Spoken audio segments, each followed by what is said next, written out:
ek daar kom, wat ek gesien het was die liggaampie wat daar gelê het.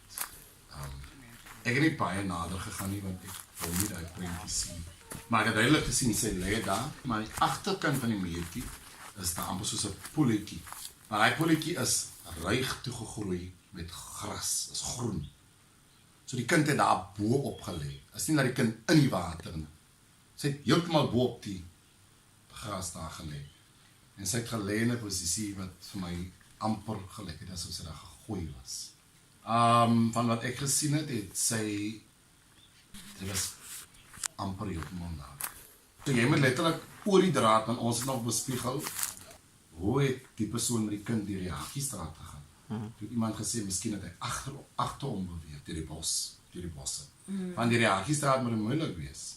Ek meen, met 'n kind. Jy weet, jy sien basies nie amper kindertjies in die straat nie. Because almal hou nou 'n kind nou soos 'n hok tot, maar hoe lank gaan dit aanhou? Is net van nou.